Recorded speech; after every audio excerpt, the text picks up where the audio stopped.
we're doing a little bit of testing and shit. Why don't you, Hey. How's it going?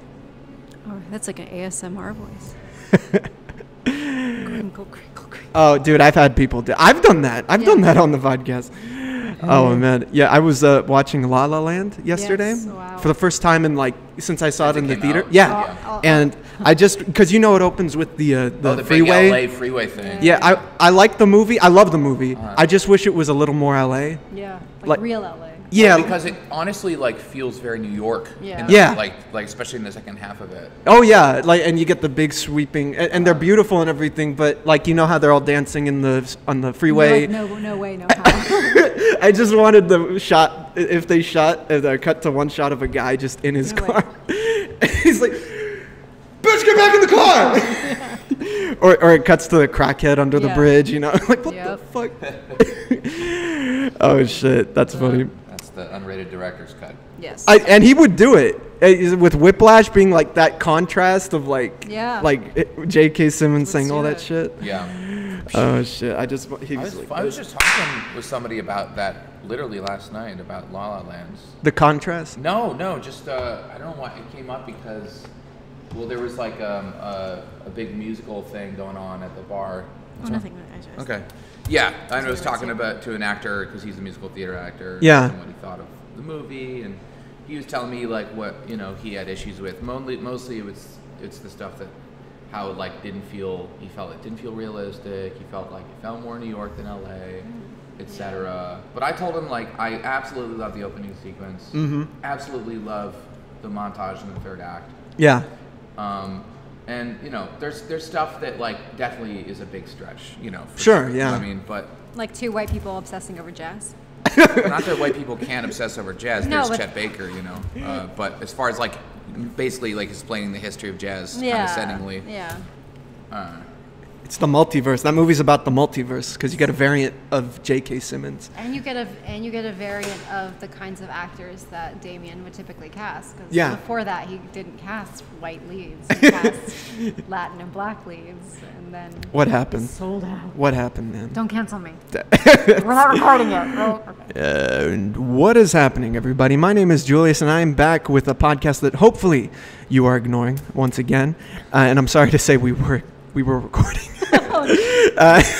But you weren't into the mic, so you're good. Yeah, guys, if you just speak right into the mic. Got it. Hello. I'm speaking. I'm speaking. I'm speaking. I am too speaking. I am here once again. I'm in another eatery. Last week I did a podcast at Denny's. Now I'm here at where we work, Charlie's Coffee House. I am joined by Asta. Paredes, yes, that's me. And her husband, Clay Von Karlowitz. Now, the cool thing about this pair-up, I love talking to couples on my podcast. Wow. Because it's just... It more the merrier, obviously, yes. and there's obviously a banter that you guys can kind of take it. You know what I mean? You guys can. I could walk away from the podcast, but you guys are. I had to step my game up with this podcast because you guys are really professional in an industry that I hope at one point to work in heavily. I'm flattered to be called a professional. I consider you a professional, my man. So you guys are. You're not only, friends and everything. Asta and I work together at Charlie's and everything, but you're actors, writers, directors, producers, editors. You do it all. You've had a really great career, Aww. Each of you, I'd say. And it's something that I'm actually, I am inspired, especially doing my research of both you guys and seeing your work and everything. The fact that you got your work done, a lot of this stuff done, is inspiring, you know what I mean? So talk about how you guys met and everything. I have a couple notes on it, but the notes can only take me so far, you know what I mean? Yeah. Well, why don't you start? Why don't I start? Ladies first. Yes. Well, we met because I feel like the real take on it is that we met because both of us were willing to do a crazy movie. And we met at a time where neither of us was looking for anyone. Mm-hmm. And I had landed the lead role in this Return to Nukem High series. and Volume 1. Volume 1 And you were two. in 2. Yeah. Although at the time it was just one movie. It was just one movie. Right. And we were paid for just one movie. But At Trauma. At Trauma, Yeah. yes, at Trauma. But we met on that set, and we immediately hit it off, and it was like, I don't know if you've seen So I Married an Axe Murderer. Oh, yeah. Okay, so you know that scene where they're like running like children of the night. And Yeah. that was like us. Like we would all have to walk into town during our off days, and Clay and I would like walk at the same pace, it's severely faster than everyone else.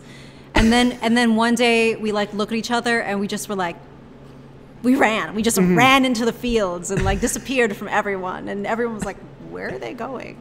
It was a great case of blurred lines. Yes. Because we had to talk about our characters' backgrounds and how they met and how they might have fallen in love with each other, or at least liked each other. Yeah. And that led us to just talking about things that we liked. Yes. And just getting a vibe for each other, and realizing that, oh, maybe there's a difference between our characters and the people who we actually are underneath all that. And also the fact that we had the experience of signing a non-fraternizing clause. I was going to ask about that. Like, I heard about the whole you don't fall in love rule, and I want that's real at Trauma. Well, it's more so you don't hook up, because hooking up can slow down production. Right.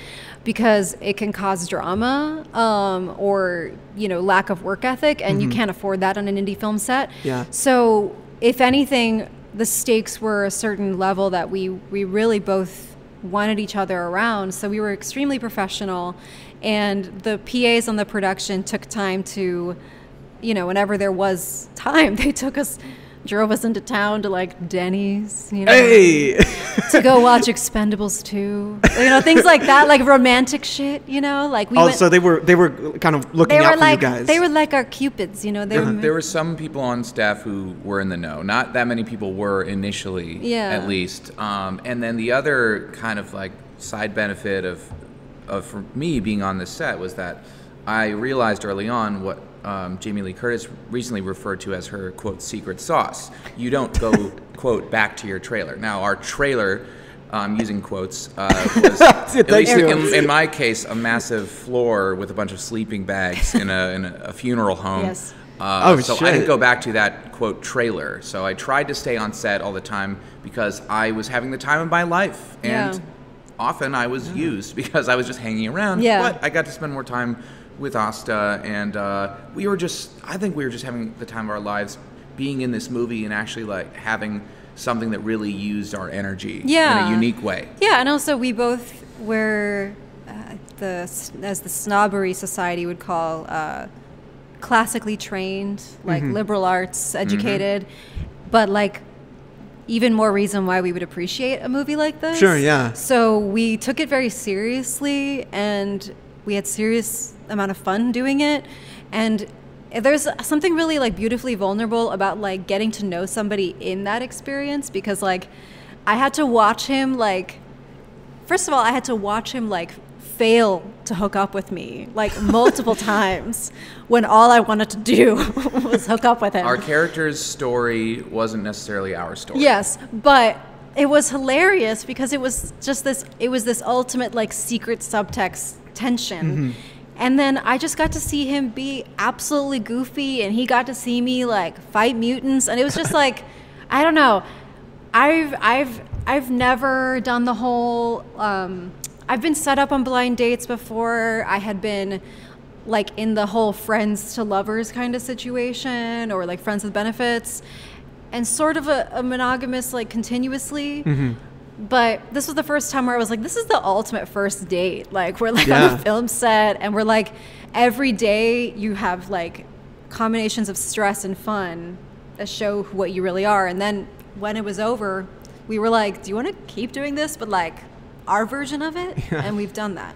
So. It was kind of awesome because it was also a crash course in how to have a sustainable relationship while being an artist. Yeah. And that summer, that crazy summer wherein we got to not only have this great time as actors on a film set, we got to basically relive high school. Yeah. We had to learn how to balance a blossoming relationship with being responsible performers, Yeah. being responsible actors. And then when we got back to the city, New York City, by the way, like you said, we had to be responsible about making time for each other in this crazy adult life we had as people who were hustling actors and artists. And Yeah. we did make that time, and eventually we did move in together. Yes. And we're obviously still together. Yeah. Well, with like that, how do you feel about like the whole? This is not in my notes, but the what was that movie? Don't Worry, Darling, with the whole the controversy of well, Harry that was Styles. just Okay. Yeah. that was a perfect example of like What just not to do. The thing is, like, I'll never know. We'll never know what happened on Right. that set, right? But the fact that everybody's made it their business means that it caused some issues on set. And in my case, I am not afraid to admit I was seeing someone when I initially met Clay, and it was on the rocks for a while. It was not airing dirty laundry, but it was not a healthy relationship. Right. But it took booking the role in this movie to kind of find myself and self-worth, claim that, and then I was like, I don't know what's going to happen with this relationship, but like I'm putting this on pause. And then within a couple of days of being on set, I was like, I can't even begin to start something with someone else if I don't finish something. So I ended it. And then I began to start things with Clay. And I remember I've kept my personal relationships to myself with my family for the most part. My dad never got to really know any of my prior relationships. Right. And I called my dad. I was like in this weird euphoria about Clay. I was like, okay, Dad, I don't know why I'm telling you this. Maybe it's because I want your approval at some point. But I don't know if you've seen the movie Drive. But the way that Clay looks at me is like the elevator scene. And if you understand that, you'll know why I need to continue to date this person. And he was like, I don't know why you're calling me from set, but thanks. And I'm like, because later I will tell this story on Julius's podcast. Hey, I got the exclusive. You got no, but it's but my life is requoting movie references, but it's because of the intensity of the reference. But it's like that's what it was.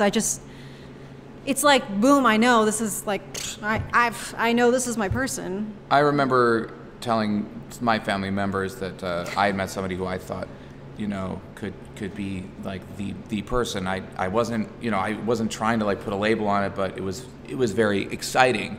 And to your question about Don't Worry, Darling, in our case, Asta and I have talked about this many times over the years. In our case, we had this great benefit of not being anybody in the industry when we met. Yeah. No one knew who we were, and I'm not saying that like we are uber well-known A-listers right now. We will be. Right. Yes. But we were coming to each other's lives at a time when we were just beginning to develop and just beginning to really find our strength and find our footing. And so we can keep that for ourselves. Yeah. It's a gift. It really is a gift. And I mean, my hats off to any celebrity couple who has been able to ride that wave and still be strong as a unit. But in my case, we had this special time together that was just ours. No one else, was really infringing upon it. And so we get to grow together. Exactly. Also, it's very weird for me to hear him say my name a bunch because like we never refer to each other by each other's names. So if I'm like making faces, it's because it's like, oh, that's so weird. You're not used to the third person? Yes. It's very like he's saying my name. It's like It's working for way back. It's making me blush. Way back, maybe way back when we were starting out, I had to as your co-star, as a professional, I had to address you as Clay. Asta. Yes. Well, you guys worked with the great Lloyd Kaufman Yes. on Yes, those we did. films. Yes. And do you think I have a couple questions? Yeah. Oh, actually, literally two. Two. Okay, Do you think he knew? Well, I told him. Oh, you told him? Yes. Was that like how early was that? Well, I just love it because of the context of it. But basically, I had to shoot out a bunch of scenes as Chrissy in Chrissy's house, Yeah. like all in one day. And as I was getting ready to do a very special effects heavy scene that was being set up and everything, I like pulled him aside and I was like, it's been a couple weeks, but I just wanted to let you know that I am in fact dating Clay. Yeah. And he was surprised because he hadn't noticed any unprofessionalism, and he was like, cool. Like, he was just so chill about it because we were so chill, and he was happy for us. And I mean, he's been very supportive of our relationship and our creative relationship, and so he knew. I told him. I mean, we weren't trying to keep it a secret. Sure, we're just yeah. not trying to call attention to it. Yeah, you're putting the work first, Yeah. right? Yeah. I think that's why he's probably okay with it. Yeah, It's like, totally. Well, the work speaks for itself, Yeah, right? exactly. And also that limitation or that sort of forbiddenness of it made it so that we had to be very intentional about what we were discovering about each other. Also, I think there was one time when Lloyd actually drove us to Bob Evans or something like that. Yeah. Oh, wow. So okay. after he knew, maybe there was something. He did give me like a date stipend once, which was kind of cute, like, by the way. But yeah, no, they knew, and they've been really supportive, and, it's, yeah, he knew. Well, did he ever speak Chinese to you? Because No! apparently he's fluent. Yes! Yeah. No, he didn't. He spoke French a lot. He did, I mean, because we went to Cannes with him, but no. No Chinese. You didn't hear any Chinese from Not him? at all. Scandalous. I heard that from there's a video of Stan Lee. He's talking about his favorite Stan trauma Lee. films and everything, and Yeah. he's like, for some reason he knew Chinese. Yes. Well, he did Chinese studies. Which is At Yale? At Yale, I believe. Yeah, but it's funny because he did Sergeant Kabuki Man, which is Japanese. Yeah, that was the one that Stan Lee was like, I wanted to turn that into a film with Lloyd Kaufman. Yeah. That would have been freaking dope. Yeah. So you guys got married in 2015. Yes. Yep. Yes. And it's a different time. It's Gay marriage was just legalized. Obama was president. And people weren't so fiery about an average conversation. Yeah, you could talk to people. Yeah. Yeah, about everything. You Yeah. know, I mean, that was when his campaign didn't was considered exist. a joke. And that's Yeah. and that's I believe probably the last time we're going to mention that that's name. the yeah. I was about to say I believe just gonna that's- bleep it. I believe that's the one time you get to say that. Oh shit. Yeah. It'll be ignored. Don't worry. But you got one thing I really liked that I heard in the podcast, which we'll talk about. Yes. You walked down the aisle to a rendition of the love theme from Cinema Paradiso. I thought that Yes. was beautiful, and knowing Yeah. the music and knowing Yeah. Ennio Morricone and everything, I know him from his westerns. Yeah. You know what I mean? Yeah. So, and hearing that music, like, what is that? Was that a goal, like, ever since you Yeah. saw that? Because I know a wedding day is important to everybody, it's specifically, girl and everything. I mean, first of all, Ennio and I share a birthday. Yeah, that's right. But we had the unique opportunity that we heard about this great duo in Brooklyn that does, they'll they'll compose between the two of them, like anything you want. Like instrumental versions of classics. songs. And with the package that I got, I asked for an original composition that they didn't have already. I was like, I really want to walk down the aisle to this, and I had to tell them why. And the thing is that a lot of the idea of marriage always made me uncomfortable because it's sort of like putting a button on romance. Yeah. And Like defining it? well, it's like now that the romance is over, you're married, I and see. your adventure is over. Yeah. Right? And to me, like, that music and that film kind of encapsulate, literally on film, the idea of, like, sustaining romance and, like, kind of the anticipation, the never ending, the not the gratification, like, just sort of like out of reach. Yeah. And so I didn't want to walk down the aisle to something that was like, I found the one. Like, I wanted Yeah. it to be like, I'm going to continue to stir up these like romantic feelings and these feelings that I don't quite have you. Like, even though I know he's a given, but like, I don't quite have you, you know, because, and every time I ever think about love, that music swells in my head. Yeah. So I just had to walk down the aisle to that. That's so cute that you know that. I think that it occurs to us that, and over time especially, we've become more appreciative of this, is that, so we're both actors, and we're both, I would say, leading types, and we are something really special to other people, and I don't take that for granted. And so part of that is that, yes, we do need to acknowledge that romance is everything. And whether or not we're on screen together, just seeing us live our lives together, it gives other people hope, and they have said as much. And I really, I'm really touched by that. And I like the idea of bringing out the best in people, and also just as an actor, that's sort of what I want to do. I want to be able to show romance and mystery and possibility on screen, and so it follows that we would practice that very thing in real life. Yeah. Yeah. I know I've never been married. I don't know if who knows what'll happen, but like, because you guys are performers and everything, and you're dealing with an audience in two different ways. Yeah. You know, there's the wedding, which is real life, Yeah. and you have this whole audience of people like peering it, being part of it, Yeah. and then you have a separation when it Yeah. comes to like a film or something, Yeah. right? Like, Yeah. have you guys thought about that at all? Like, because I know you guys are. You're smart Yeah. performers, you know Yeah. what I mean? And in some ways meta, especially Yeah. listening to the podcast, you Yeah. talk about it. So have you thought about that? Well, like in the sense of like what's ours and what's theirs. Yeah. Kind of. Yeah. I mean, early on, I remember I was just like, when we first started dating, I was just like documenting everything, and it was like, I never cared about that before. Like, it's just like, oh, you know, like everything. And I'm so glad I did. Nowadays, I'm more like trying to keep things like mind picture, but then every now and then Clay will be like, you're gonna wish you had a picture from that first week that we lived in California.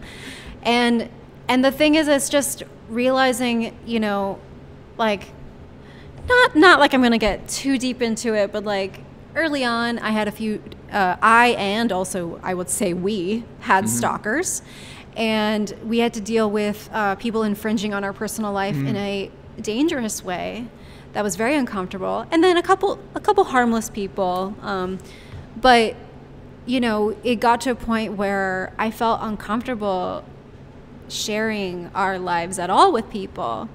But now it's kind of like I'm in between. I do think that the work that he and I have gotten to do as actors together is very much like cathartic, like inner demon type work that we get to like expel from like our insides. And it's like, you know, what would it be like if I died? Well, we know what that's been like in real life. Let's just get that feeling out in this film.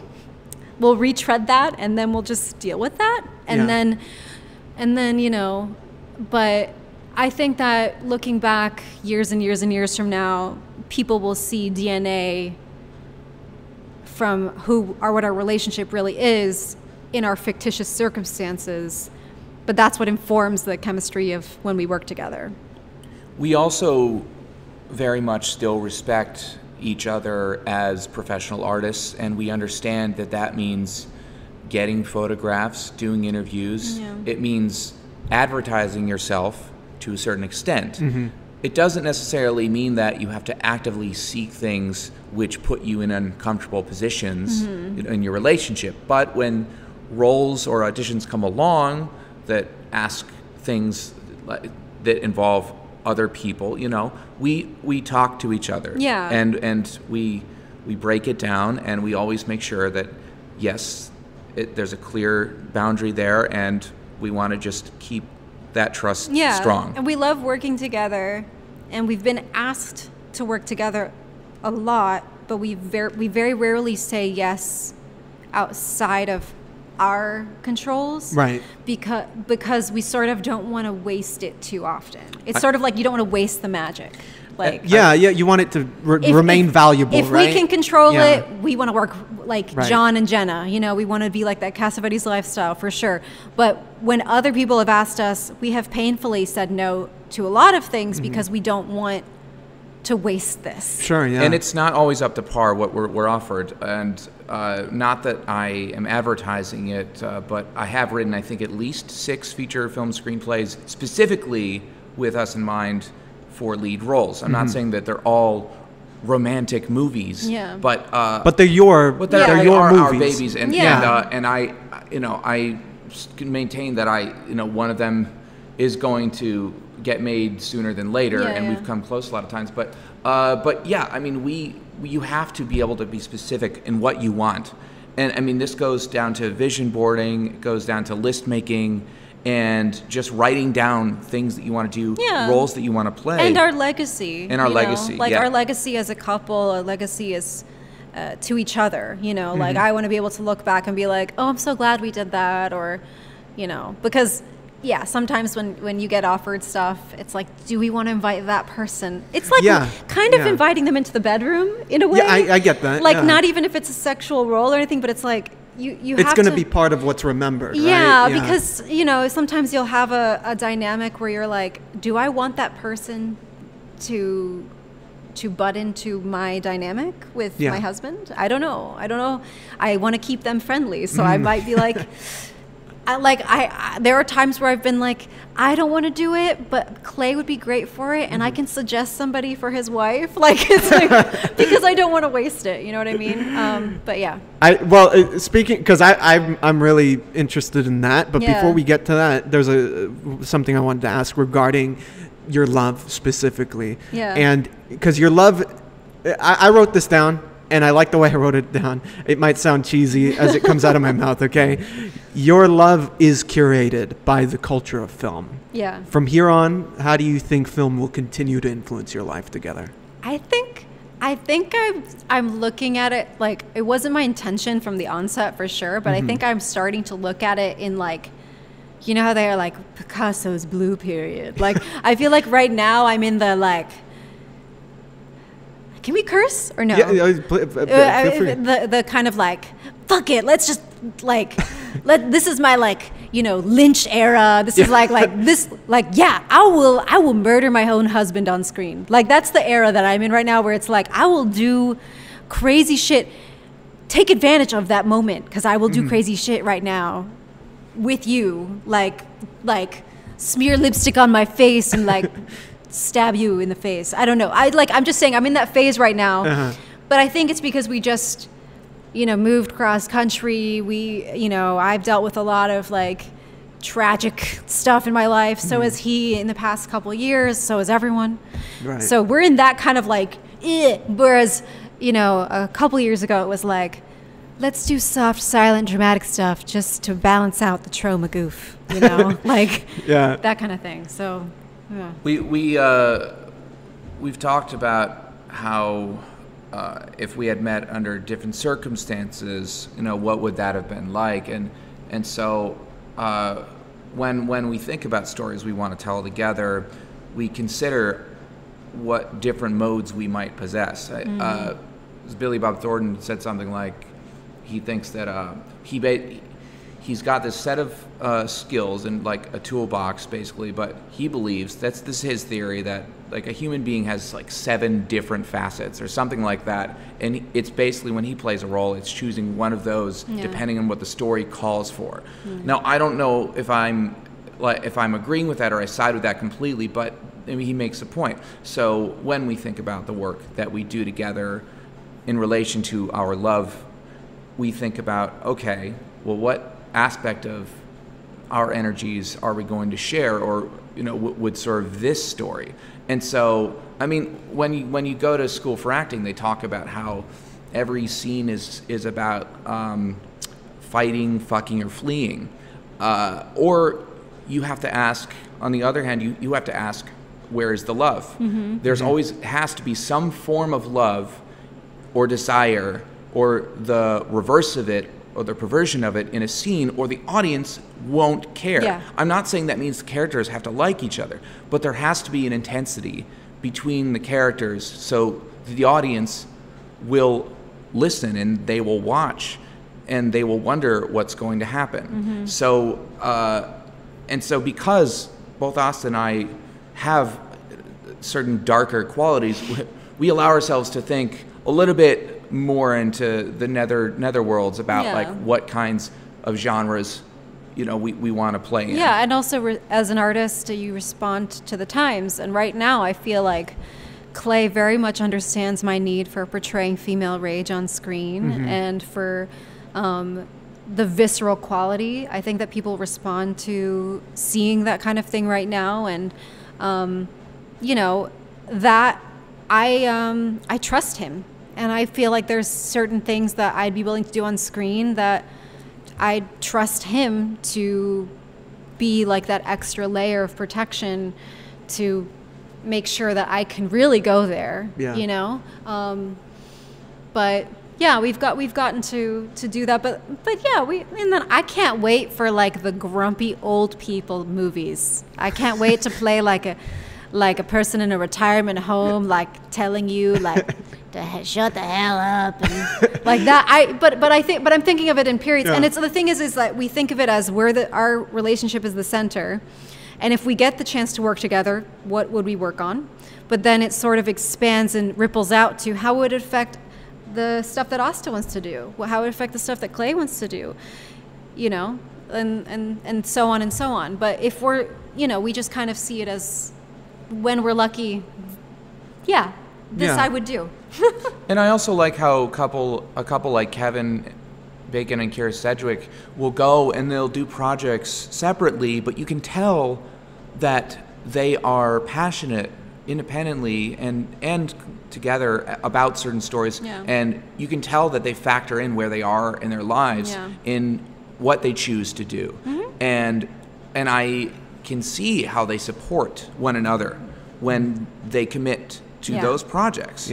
And you know, as we finally get to a more comfortable place in the A list, we A+. That's why you guys are here. I'm getting ahead of the curve. Exactly. We'll be able to finally maybe start to really settle into a comfortable place in life, and then make decisions that are a little more selfish. Like, all right, well, we have these things now in our lives, so how many hours do I have to travel? How long am I going to be away? Or, honey, do you want to come with me for 6 months to London? Or I'll go to I would go and just Africa with her. Yeah, like if I found out that Clay booked something and they didn't have a role for me, or I didn't have anything to do, I would be like, can I be like an associate producer on that? Or you know, because I am so team Clay, and he is so team Asta, and I'm also team Asta. So it's like I just want him to have all the success in the world, and he wants me to have all the success in the world, and if we get to do it together, that's great. Well, you know, that's why I was really excited, and I really loved hearing when I think this was when the pandemic was happening. You wrote a lot of stuff for you guys. I did. You know what I mean? And that was, you just mentioned the 6 featured scripts and everything.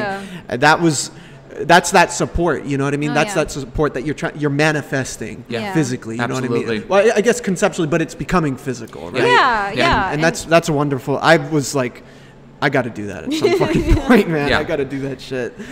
We had time. I know, right? And, you know, doing that makes it more possible for certain things to happen. And so when somebody will, you know, let's say approaches us with something, you know, I'll think, okay, is it up to par with the quality of the work that I'm already writing for myself and her? And it's not like a matter of snobbery. It's just that, yes, we do want to tell stories, and we want certain qualities in our work. Sure, And well, it's also, you want to be fair to those people, right? Because if you don't believe in something that someone wants you to do, you're not really being fair to them. You know, like I've worked on sets where people get paid to be on it. They don't believe in it. They talk shit about the script all the time. And you're like, why are you here? And it's because they need it for exposure or something like that. And it's like, well, if we're not all having fun, that's going to read. Well, like if you look at like a popular example or a famous example of what was it? He played Citizen Kane. Yeah. Not No Citizen. spoilers. No. I mean the Orson Welles. He was in a wine commercial, and he's like slurring his words and everything. Oh, and he's man. like, it's like during his bad period. You know what I mean? No, but there are less extreme examples of that where you watch something and you're like, why is this? This has got a great cast. This seems like a decent script. It's shot very well. Why am I not? And it's because more than half the cast, maybe some of the crew, they're just getting a paycheck. Yeah. And I always joke that I would be so much further in my career if I just cared about attention and a paycheck. Yeah. But I really want to care about everything I do. I want to be able to be like, you know what? I see that windmill too. I see that windmill too. But if I don't see it, I know someone else does, you know, and I want someone else to see that windmill with you. I think you notice the struggle more when you are passionate about just anything, really. You know what I mean? Whether it be, working here or, doing a film or something, like if you actually give a shit, It makes such a difference. Yeah. Because you know what? You end up doing more work on a set with an actor who doesn't give a shit. Yeah. Than one that like really doesn't, or really doesn't know what they're doing yet, but they care so much. Yeah. Like, that's how you make stars, right? It's like it's you make them out of their enthusiasm, because the talent's there. Sure, yeah. Like Meryl Streep talks about how people will, use her as an example of why you should get a formal training. But she's like, if you want to do formal training so that you can operate on all the stages on for theater and film and TV, that's and for yourself, right? But in film, you really can get away with just having a great personality, and people will teach you along the way. Yeah. Because otherwise, I had formal training, and I still had to have my ass beat learning marking and being comfortable with having someone else edit my performance and giving them a take after I was already spent, and then them using that take. So I think that enthusiasm and giving a shit and gratitude go a lot further in this industry than just attention seeking and not giving a shit. I don't know. I think that's where Abandoned House Productions comes in. Oh, where yes. where it's you guys working together, and you've done. I'm gonna name some of the projects. There's The House in the Woods, 2010. There's The Shadow Scar from 2017. Arrows Point from 2018, and The Slightest Touch, which Asta directed. Yes. From 2017. I haven't seen them all. I was looking for Arrows Point, but I just was short on time. Yeah. It's on where? It's on YouTube, but it's under Pitchfork Films. Okay. All right, well, I'll check it out. But I saw The Shadow Scarf and I saw The Slightest Touch.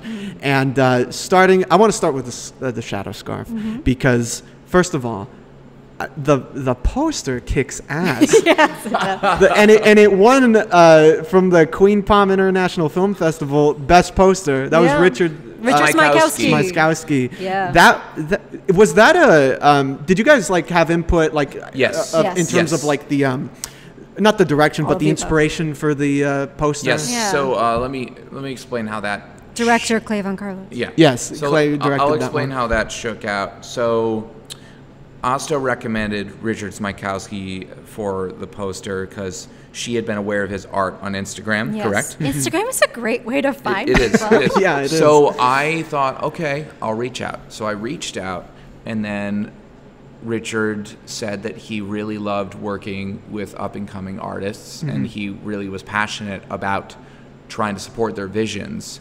And he was very comfortable in a day job that was maybe a lot more lucrative, but so this is an example of a guy who just wanted to really pay it forward.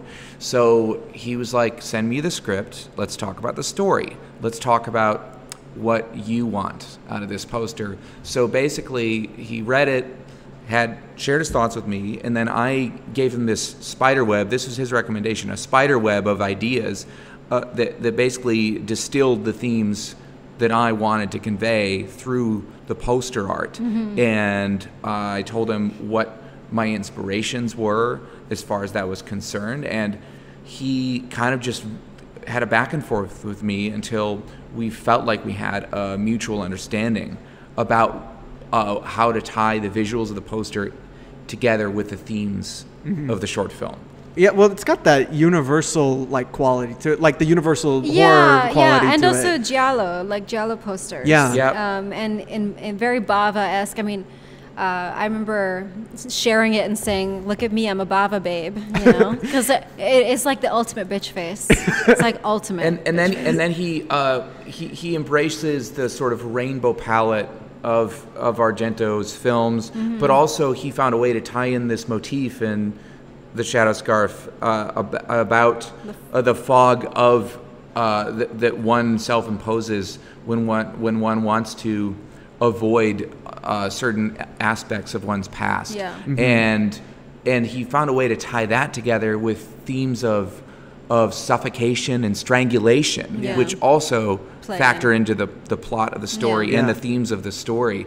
And it's honestly, like, I know it's just a short film, but if you really look at the poster and you are aware of the story of the film, or you watch the film, it's like 20 minutes, you can really appreciate just how beautiful of an interpretation it is Yeah. of the story. Yeah. So we really lucked out with our association with Richard, because he went on to work with us on other stuff. Yeah. Yeah. And so also talented at rendering an artistic depiction of people's visages. And he worked with this artist, A.J. Hawk, who is a beautiful painter, and so he found a way to not run our faces through an app, but Yeah. actually take our likenesses and actually hand paint Yeah, them. poster art is like my favorite thing. Yeah. Like I feel like a poster, you know, like they say picture 1,000 words, blah, blah, blah. But like it really is. It's like there are posters, there are great posters for bad movies that are actually make you rethink the movie. You're like, you know what? It's selling you. I right? actually do want to see those werewolves ride motorcycles. I think that maybe this poster is, I'm glad that I wouldn't have watched this. So things like that. So it was very important to me early on, but yeah, that was a great one. Yeah. Well, it stars you, both of you guys, and Yes, everything. And yes. I want to say the first thing I noticed, Yeah. or the first thing I made note of for the film, was you have a beautiful singing voice. Yes, she does. and I know that that's why he put that in there, and Yeah. everything. So it was kind of like I was here Yeah, watching yeah. it, and I was doing my notes. I was here, and Harrison was working. I was like, Harrison, bro, come here. And it was really it's a beautiful song. Thank And you. it's also, and this isn't meant to offend, Yeah. but it's creepy. Yeah. You know what I mean? It reminded me No. of that first segment in VHS. Yeah, I get the funny thing is that this, I don't know if I've said this publicly, but I actually like informally quit acting right before this, and Clay was like, psych, I wrote this part for you, we're shooting this, and I was like, no, and he was like, and you're gonna sing, and I'm like, god damn it. So I was very much like in full bitch mode, like when we were shooting this, because I really didn't want to act anymore. I was very upset at the industry, and but then he was like, use it. And then Grant Glidden, who also knows Grant Swift Music, had this song that Clay thought would be a good for me to do like my own twist on it. And he also did the score for this, which is awesome score. Yeah. He has some new music out too, by the way, Grant Swift Glidden. But he had me play around with it, and Clay had told me he was interested in evoking kind of a Isabella Rossellini and Blue Velvet vibe, and I was just kind of thinking about like sirens and how they're meant to be scary but also Yeah. alluring, and part of like everything, sex and death, it's all the same. Yeah. Like it's all about like reaching you closer to your deaths, like bumblebees, like, sting and they're gone, you know, Yeah. and like this guy wants to be with me, but he knows that I'm probably what will end him. Yeah. Emotionally or psychologically or physically, you know? So, yeah, thank you. Of course. I want to sing more and stuff, but it's just like, I don't know. Clay is the only one who can get me to do a lot of things he knows that I can do, but. And that's why I believe it matters that an artist cares how he, she, or they tells a story and the people that they involve in the telling of that story, not just in one project, but on multiple projects over the course of your career, the course of a lifetime. Mm-hmm. That's what I want to do. I want a company of players, man, and I want to involve people whose strengths I'm aware of. Yeah. Mm-hmm. And I want to say, I know you can do that. And I want to say, I know you can do this because no one's seen it on screen before, but I want to see you do it now. And you build language, you build a confidence. So that he doesn't have to keep forcing me to do things. You had that Justin long hair in that movie. And Oh, that's interesting. And it's funny because he's made it a point to be like this very relevant, like pseudo like innocent guy, but with also a blue like shirt. Like Always. uber cancel friendly guy, and we love to cancel him. Yeah. And in more ways than one.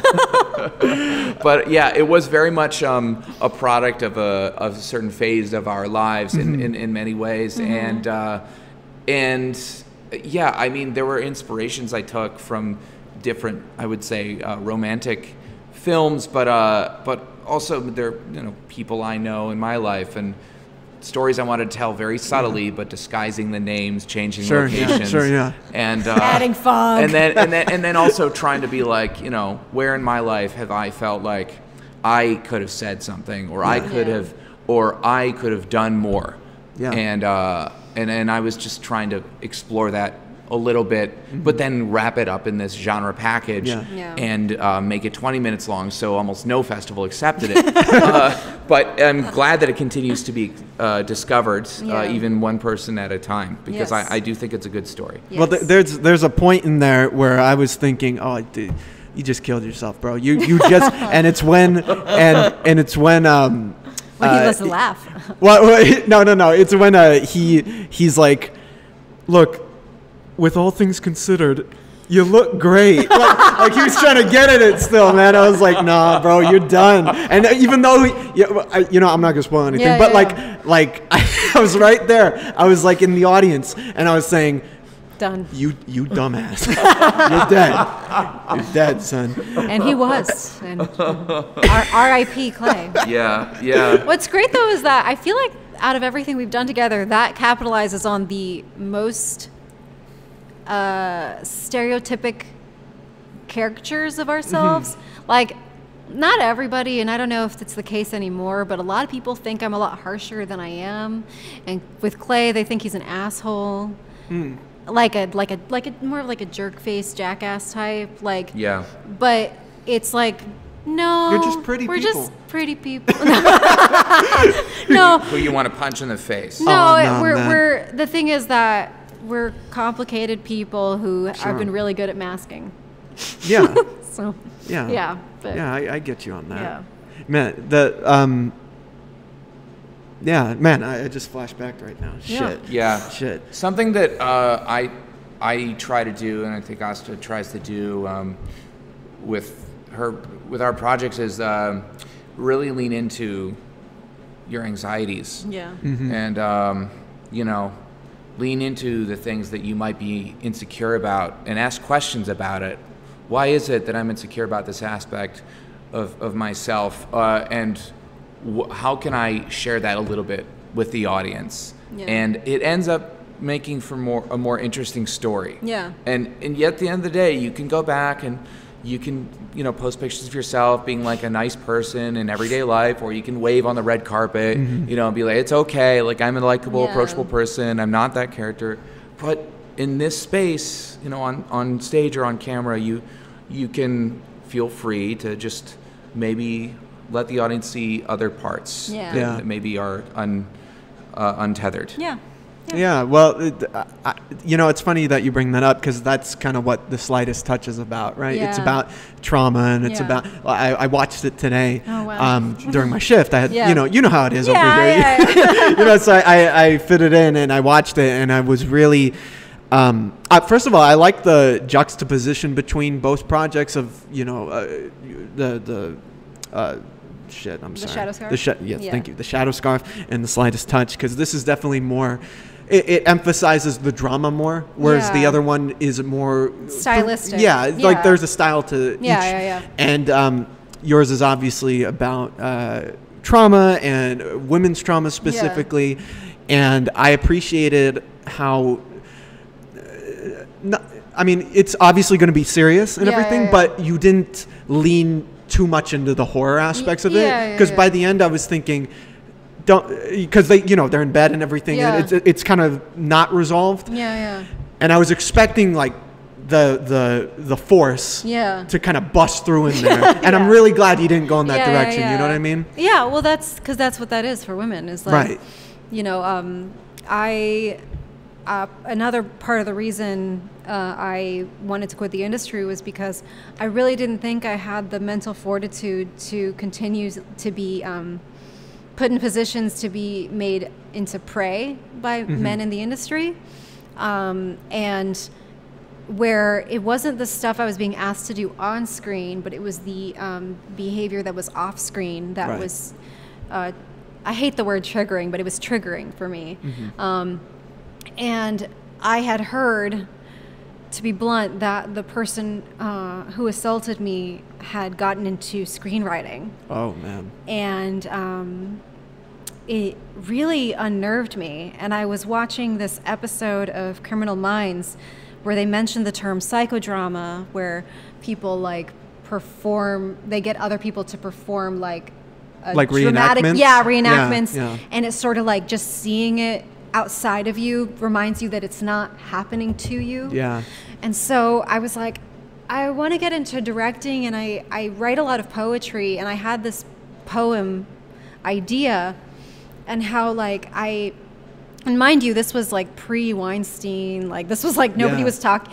I remember talking to people to help me fund it that were in like women in film organizations who would not touch PTSD with a 5-inch pole. Like they were like, nobody wants to touch that. Like, isn't that just for like war veterans? Like, no. One day those people will be named. But I was like, the thing is it's not something you just get over. It's something that undulates and it comes in waves. And I thought about the film It Follows and how that felt closer to the terror of the experience.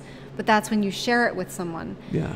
And so, I just wanted to make an abstraction that I thought was dramatically compelling to practice being a filmmaker, but also to sort of exercise that feeling of like, what if you just like are in a malaise and then something sets you off, but the only way to stop it from hurting you is to acknowledge it. Yeah. And to sort of treat it like a wave on the shore. And it never is truly resolved, but sometimes you're lucky to find a person or a network of friends that notice when you are in a state that you're extra sensitive, and they go, hey, do you want me to tell that person to fuck off? And I'm like, yes. Could you? And so after doing that, I was like, I'm done acting. I'm going to be a director. And then Clay was like, by the way, off of the goodwill of this short you just shot, I decided to also shoot this short, and I want you to act in it. And I was like, I hate you. And no, I didn't. You're just too good to not be on screen. Yeah, apparently. Well, I love that that film, it kind of draws a line between healing and closure. You know what I mean? Because they're not hand in hand. They're not. They're not. And that's the other thing too, is like, I wasn't expecting the reaction from the film. Like, I hate to say, like, it wasn't like I was trying to get my money back, or like, but I wasn't like expecting like ticket buyers or anything like that. Sure. But I did send it out a few places, and actually like a few years ago, I was reached out to by a woman who teaches sexual health a college in LA. I'm trying to remember because now I live in LA and I should reach out to her. But she said that she had stumbled upon my movie, and at this point it was like a whisper network of people spreading my movie without my permission, and wanted to screen it in her class as perfect example of the experience of PTSD. Yeah. And when she told me that, I cried, because that's literally all I've ever wanted, was to have someone tell me that that's the experience. Yeah. Because it's like, oh, I bottled it up for you. So that, and I've had people whose relationships were fundamentally changed because, you know, guy friends of mine were like, I understood my girlfriend, and we had a talk that I never thought we would have, you know, and that's literally all you could possibly want as a filmmaker. So I was like, more of that, please. It spoke to me, not in, you know, in the same way that it might have spoken to other people, because I'm not I mean, I've dealt with my stuff. But you can understand. I can understand, and especially lately, dealing with traumatic, very fucking traumatic stuff.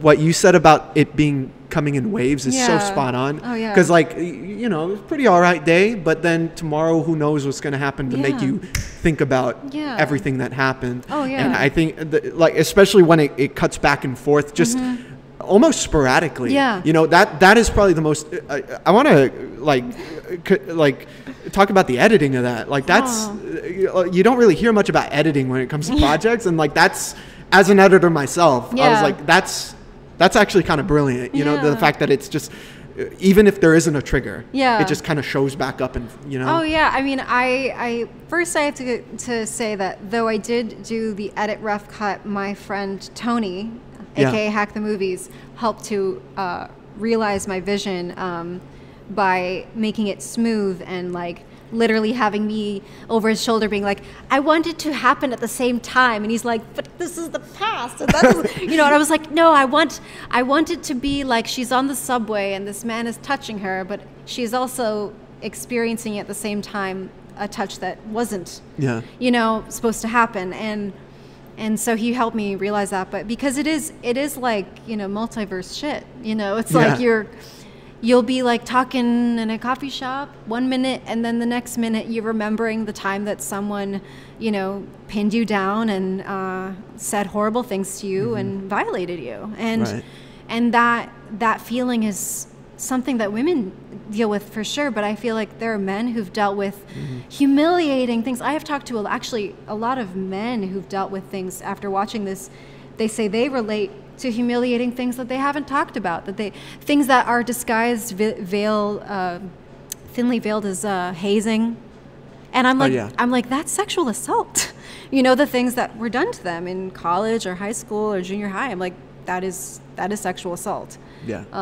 So, I mean, thank you so much. I haven't talked about it in a long time. Of course. Yeah. No, we were talking about, like, this is going to be memory lane. Oh, shit. I want to, okay. Oh, and by the way, you won the honorable mention from the Women's Only Entertainment Film Festival. One of the few festivals I submitted to because I got so shy after one. But you don't need validation from festivals when college campuses are screening your movie. I know, that's got to be, like, that's got to feel chilly. Even better, right? Yeah, I mean, it was. It's used to, like, teach, right? Like, that's got to be incredible. Yeah, and now I have people who are like, can I get the password to watch? I'm like, it's actually available. Like, you don't, because people were constantly getting the password, and I don't even know. But it's been like a daisy chain of connections, and hell, I like that kind of viral video where it's like almost like The Ring but for good. Yeah, The Ring but for good. But then there's a fusion of art and commerce, so we meet on. Now you must pay. Well, here's the thing. I know this might sound bad, but I look at you in a different way now because I am a fan of your podcast, Chattin with Asta. Crossover episode. It's really cool. It's really cool right now because This is a podcast you started during the pandemic. The beginnings of the pandemic, right? 2020. Yeah. The year of years. The year of the year of all time. The end of the infinite time loop. And it was a podcast. It's a podcast on Spotify and YouTube where you talk to industry professionals, you talk to friends about the business, you talk about film, and also self-help and social issues, because 2020 was that hot. year. It was a hotbed. You know what I mean? And one thing I love, to tie Clay into this, is that I think in every, because I'm caught up. Yeah. I think in every episode you bring him up. Yeah. And it's wonderful. Oh, I didn't notice that. That's how you put up with my quirks and things, and how wonderful you are, and how lucky I am, and all that jazz. Well, we're sharing this world together, and we've looked out for each other, and we've definitely grown together. And the pandemic was a test on everybody, and we continued to work together to address the things that irked us, the things that we desired, the things that we couldn't get. We share these things together, and we fight through all those obstacles. And so, I mean, it's, of course, I'm flattered to be mentioned at all on her podcast, because I think it's great, because she has a particular talent for shining a light on every individual and finding a way to celebrate them, but also to get them to open up about why it is they're good at something, and to basically just encourage them. She's got a skill in that regard, so it makes her also a great director. So. Well, you weren't on. Not yet. I haven't been on yet. No, because I want to frame him. Yeah. I want to frame him specifically with some projects coming up. So like. Okay. Oh, you're waiting for the timing to be correct and everything. There's some people that I want to have on the show, but like there's certain things that I know they're working on. I'm like, I want to get you. I want to be the first one to talk to you right after you finish. And then it can be like on Jimmy Kimmel, where I can just show up every 6 months to a year, and then I'll be like, hey, how you doing? What have you been up to? Let's do that gag we did last time. I do that with some fools on this show. Oh, really? That's great. He'll be the Matt Damon to my Jimmy Kimmel. Oh shit! Sorry, we had a bump Clay. We ran out of time, but we'll get him on the next episode. But by the way, speaking of that, when they do those serious segments, Jimmy Kimmel's actually kind of good in them. Like he sells it. He sells it pretty too well. Yeah. I think it's real. Yeah. No. I think it is. Yeah. Sometimes I do wonder, like, are you guys just comfortable being open enemies? Yeah. Because I've seen Damon get really upset. I wish I had an open enemy sometimes, because I think it's so fun, like Joker and Batman, like that rapport. It's so like, I know you so well, but.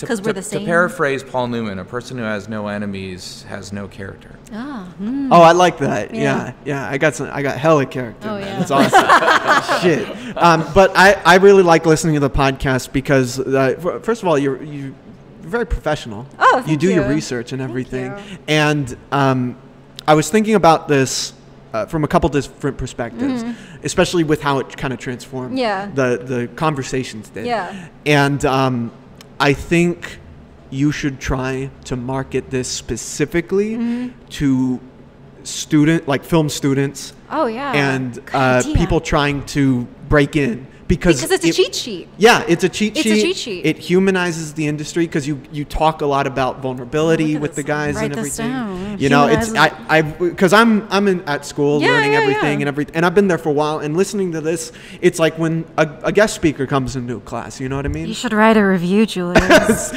More people should write reviews. I get so many DMs telling me what these shows and stuff mean, and I'm like, okay, well, I literally stopped for like 2 years because I wasn't getting it to a point where I could monetize it, nor did I think people cared. And then, lo and behold, there is not a day that goes by that I'm like, honey, I just got a DM from guess who that wants to be on the show. Like, and it's like overwhelming, but it's like, you know what it's like. But sure, I thank you. Yeah. I do. I mean, the thing is that the whole podcast idea came from the fact that I had a sort of self-awareness moment with a good friend of mine, Jen Wexler, who's the first guest. The first episode, yeah. And was like, I have interesting friends. Yeah.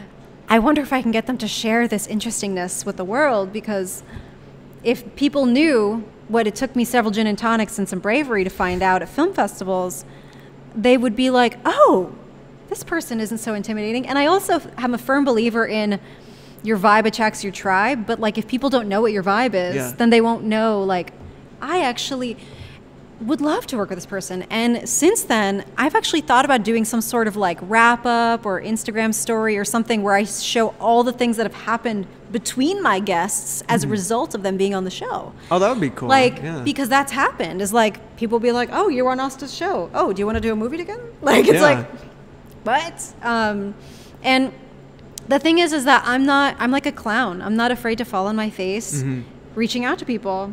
And again, enthusiasm, actually showing gratitude, and giving a crap about people's careers. Yeah. People are flattered and they love that shit. And they're like, yes, I'll be on your show, you know? Do you think it's true? Because I found this to be true on this when talking. Because I like what you were doing, you tried to have different people on each episode. I was doing like 5 days. I was doing. Yeah, you're doing a lot. I did 5 days a week. I would record one, edit to put one up, and then record. Like, this is why I brought up Clay so much, because he knew I was channeling my manic episodes into making a podcast. And so I'd be like, da, da, da, da, da, da, da, like, and he'd be like, let me make sure you eat. Yeah. And like, but then on the other end of it, I know that she had to put up with me and my obsessive writing regimen.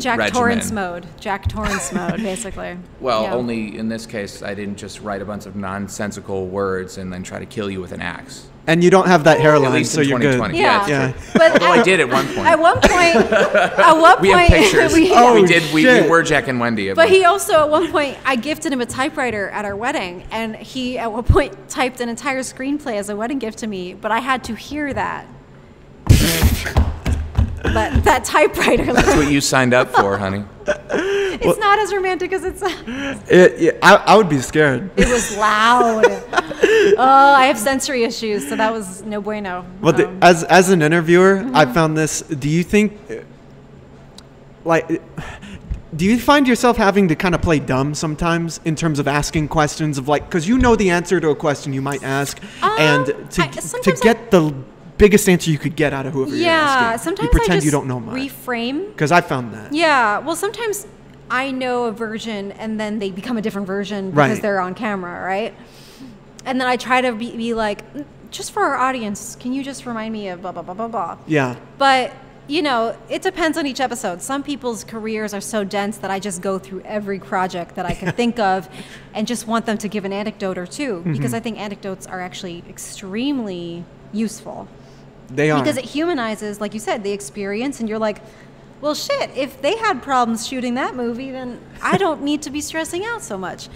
But, you know, like, there are some, you know, sometimes I reframe. Like, I'm in a point right now where because it's a post-lockdown series now, I'm trying to think, like, what do people want to talk about? People were in a much dreamier state during lockdown, you know? Yeah. I could pull so much existential shit out of people without even trying, because they just wanted to talk. And they were thinking about it. They were thinking about it. But now it's like we're still going. And we're trying to find our new normal. There wasn't an asteroid that burned us all. Like, it's like, it's sort of a post-romantic era. So I more so, my mission when I go in lately is, this person is really freaking cool. Let's talk about why specifically. And yeah, it usually is easy that way. Yeah. Well, that's why I play Tetris listening to it, you know. Tetris on the Switch. Best way to do it. Best way to do it. You know, they're coming out with a Tetris movie. I thought that was a joke. No, it's real. It's Taron Egerton, right? Taron Egerton, but it's like, it's about like the making of Tetris. Yeah. That I get. See, I thought it was a joke. No, but the thing is, I think it might have been 4 or 5 years ago, there was an incredible fake trailer for a theoretical Tetris movie. Real? Like it's about the game? It looks like an epic action movie with the highest stakes imaginable, but with the realities of the game Tetris. So it just had people in like space helmets and like, you know, sworn vengeance, and it was like so overwrought, but it was awesome, man. Is it like what? How did they, make those shapes real? It felt, like how did they? I felt a that? lot like Tron. Oh, okay. I would say Okay. like, and so. That makes sense. Yeah. So, Yeah. or that movie, Sky Captain and the World of Tomorrow. Okay. So it felt like it was like a super kind of pulpy throwback adventure, but it also had this kind of like gritty, high def quality to it that made it feel a little bit more modern. Yeah. But like it makes you laugh because they really commit to it, and so I'm just delighted to hear that. Okay, they're making a Tetris movie, but as you said. Julius, that it's more about the making of the game Tetris, correct? Is that Yeah. But that's how they should do it. Yeah. Like for games that don't both. have story. Yeah. You know Yeah. what I mean? Or things that don't have story like- to it. Hungry Like Hippos. Battleship. Yeah. Oh my God. Jesus, no, dude. Rihanna, we love you. Yes. Well, here's the thing, man. One last thing before I ask the final two questions. Oh, wow. Because of your podcast, I watched the short film. I forgot who made it. Dawn of the Deaf. Yes. That's fantastic. So good. Shout out to Jed Shepard Yes. and British And Rob filmmaker. Savage. And Rob Savage and I believe Haley Bishop is in that, the actress, and she's also in Host. But yeah, W- it's and you awesome. talked to them also? Yeah, Yeah. I talked to those. That is a great movie. I love that concept. Yeah. I want to see that feature. I know. Right, Where is it? When he said that he was pitching it first as a feature, Yeah. and no one would. I was like, "What? This is a I'm like, brilliant idea." Coda won the Oscar, yo. Come on. I think it's great. I mean, I also especially loved it because my first titled best friend was deaf.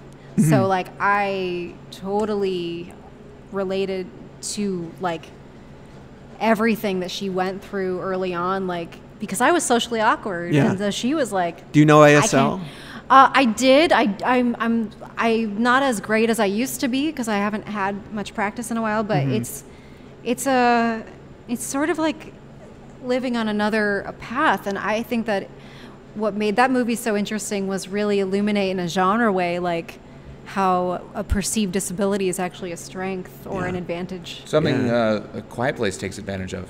Yeah. Yeah. Exactly. The best thing happened when the trailer for A Quiet Place came out. I was Yeah. at the movies, and it's like I think it was like, I don't remember what movie we were seeing, but it was like a packed house. Yeah. And the trailer is playing, and it's quiet. You know, Yeah, everyone's yeah. in there just watching, and then at the very fucking end, someone's phone rings. Yeah. And just the whole audience starts laughing, and it's like it's one of my favorite Yeah. theater experiences ever, man. Oh, that's such a good one. Here are the questions. Yes. And this might be a throwback. All right. Let's go. First, for both you guys, Okay. what is your North Star?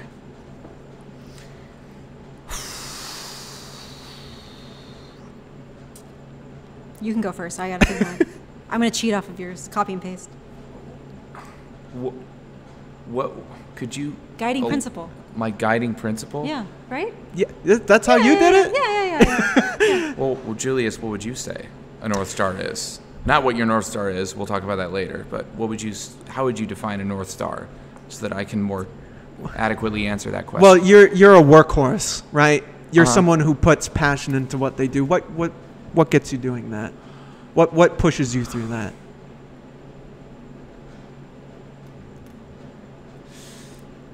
I owe a lot.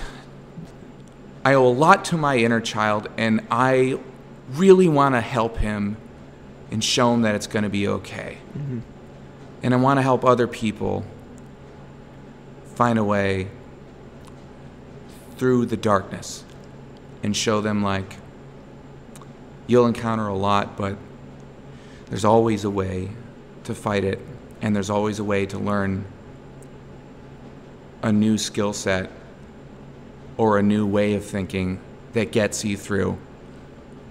So my North Star is knowing that I have a lot to share and a lot of stories to tell that I know will impact people and maybe give them a chance at a better life. And I will never take that for granted. I love that. That's good. I almost want to just say ditto. like, because that'd be funny. But, you know, take the air out of it. You're just like, yep. Yep, ditto. But I think for me, my specific guiding principle is that I grew up under a unique set of circumstances. And the older I get, the more I realize that other people did too. Mm-hmm. And that a lot of, I guess I would say the human experience, but I would say it's maybe more the American experience, is about framing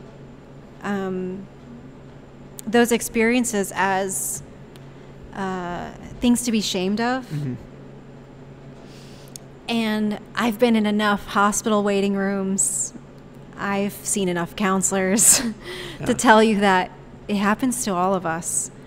And I'm not even talking about sexual assault per se, but I'm saying that a lot of us have become fractured at times when we thought that we were safe. And we're not safe. But I think that a lot of my guiding principle is just kind of helping people to not create armor that makes their world feel shattered when it's poked at, to sort of help people flow through life a little bit easier by understanding that they are not inherently alone, and that using kind of an unabashed candidness, you can help find other people that'll make it easier, and community, because otherwise, like, why don't we all just put on our AirPods and just ignore everyone? Like, what's the point? Yeah. Otherwise, the point is to find the medicine in people, and I think storytelling can be a conduit for that. Mm-hmm. It's like, oh, people can be my medicine. I live for movie references because stories have been my friends. Relating to those stories with other people have been my friends. Hearing people tell me their stories, so that's my guiding principle, North Star, ditto. I love that. And here's real quick, the last one. All right. What do you guys want me to put out into the universe? As in, like, what do we want you to hawk? Yes. How do you turn the tables? Chatting with Julius. What would you like me to say to the universe? We can either help people, we can destroy them. What would you like me to say for you? Okay. All right.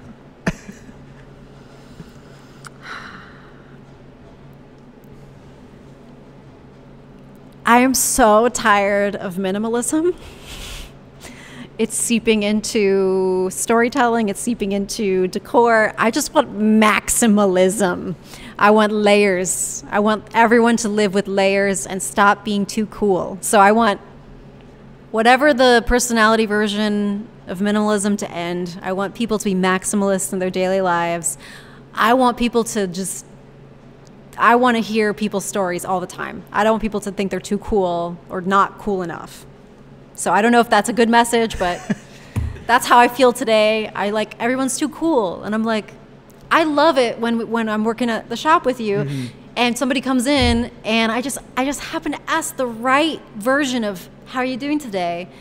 And they're like, I'm not doing good. Mm-hmm. Like I literally slipped on a banana peel. Like, what the hell? And I'm like, I get it. Yeah. I love it because those are connections. Yeah. I wish people would create more vulnerabilities for connection. Boom. Invest in yourself. Don't be afraid to tell the universe and to tell other people in particular what it is you want. Do not be afraid of sharing your vision with people whom you trust, because you never know who you might be talking to, and you should never hide what is special about you. In fact, you need to stand up for it, because otherwise, nobody might notice. So I would also say, on the other hand, if you are in a position to invest in people that have something, then send the line down back to them, reach out. I certainly like to help people who are at a disadvantage in some way and whom I know are worth my investment, whether it be a conversation or a referral, invest in those people too. It matters. My people weeples, thank you so much. Yes. This is I really enjoyed this one. Chatting with Julius. I know, right? Thank you guys so much for being on. course. Thank you so much for having us. You Yeah. are so articulate and so intelligent, and I've enjoyed having this Yeah. talk. I didn't know if it was going to be You like should just super light put- and fizzy, but it Put a ranged, mustache and ranged all over the glasses place. on my logo and just take over the show. Don't do that. Don't do that. All right, guys. Thank you so much for joining me. Yes. Till next time. I don't know if we're going to share a shift together or something, but Yeah. hey, something will happen. All right, guys. Thank you so much for listening. Have a good one. Stay safe and goodbye.